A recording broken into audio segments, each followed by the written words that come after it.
Okay, this is how to paint a tabletop orc quickly. Have him primed all black here. Actually, he was painted once already. I actually repainted over him on all black, just so I can show you guys how to do this quickly. First step is I'm going to put some bolt gun metal on our palette. I'm not going to bother thinning it out. I'm going to take a dry brush here and dry brush the entire orc with bolt gun metal. Now, part of the reason we do this is so we can see details, but the other part is your armor pieces will already be done then. And if you notice, I'm trying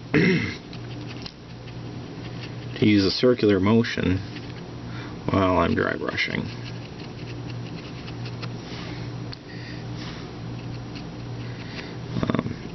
You don't want to use just a straight back and forth when you dry brush, as that will tend to make it look streaky. You don't want streaky,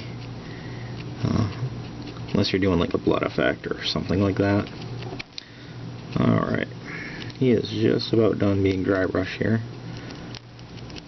Paying special attention to the armor bits and weapons. Now, the trick with this on how to paint an orc quickly and tabletop quality is you're not going to go for any awards, especially when you have a bunch of these guys to do. So that's pretty much it. Paid special attention to the armor bits here. He is actually going to be a snakebite boy because he has two choppas as opposed to slug and choppa. Never mind that big mold line there, because he's one of hundreds. So that's the metal bits. You're pretty much done with that. Now, next step is we're going to paint the skin. What I tend to do is I paint miniatures, not necessarily from the bottom up, but if they have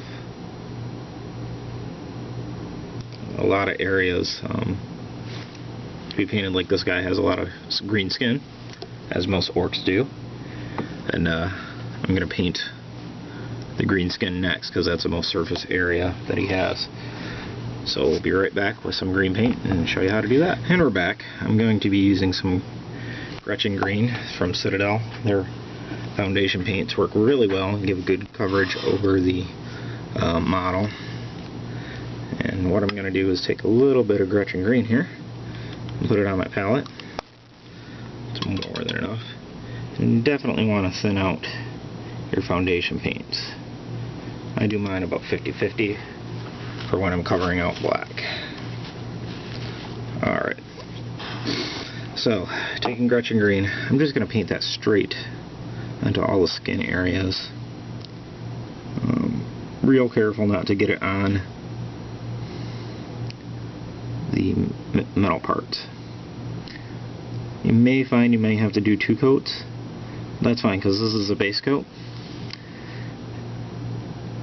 I like this orc too because he has lots of skin. It's one of actually my favorite torsos that Games Workshop did. Mainly because there's a lot of detail on the orc's anatomy and muscles.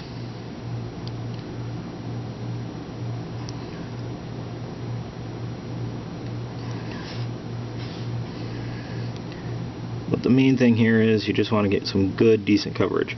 It's very important because the next step is we're going to be washing the entire model, or well, the entire skin area I should say, with some Thraka Green wash.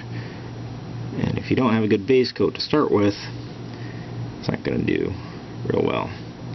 And again, the trick here is speed. Now, when you're doing a bunch of these guys, it will get a little tedious. That's why I tend to paint large groups of boys, and then next thing I'll do is like a vehicle. Kind of break the monotony of having a horde army. Alright.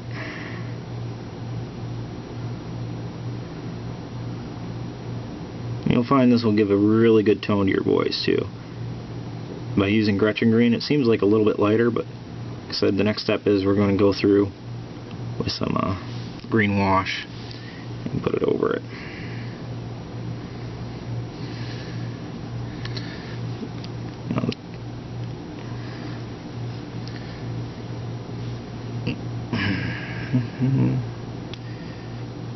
I typically have music on or something while I paint, but for the sake of video, I am not. Just so you guys can hear my lovely voice and hear what I'm doing, more or less. But it's all about the scenes. Almost forgot the hand there. Hate it when I do that.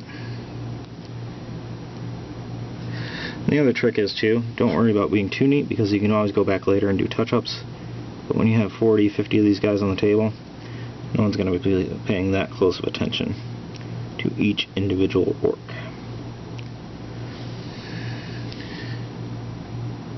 Then again, I have few orcs that said I'd go back and touch up on, and I never did. So when I put them out on the table nowadays, I notice it and say, oh yeah, I'll remember to go back and do it, and I never do. So perhaps it is worth spending a little bit extra time.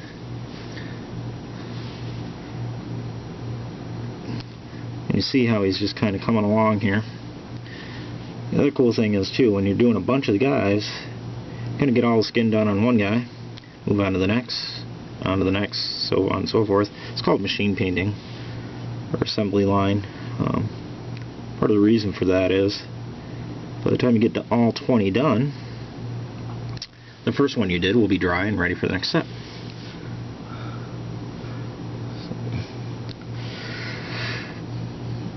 I think the hardest part about doing these videos is holding the miniature right so you guys can see it. I'm not used to having to paint backwards, upside down, that sort of thing.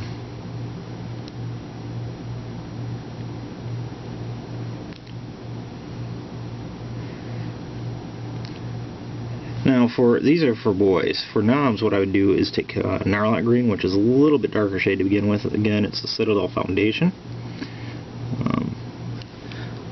which you can use pretty much whatever color you wish. The principle is still the same.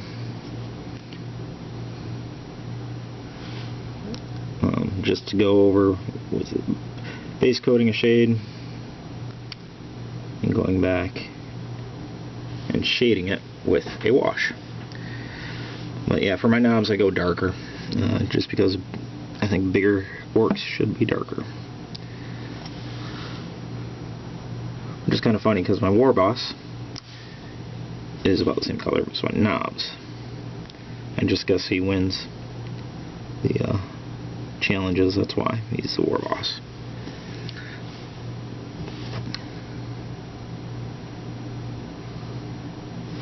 Again, you're not going to win any awards doing it this way.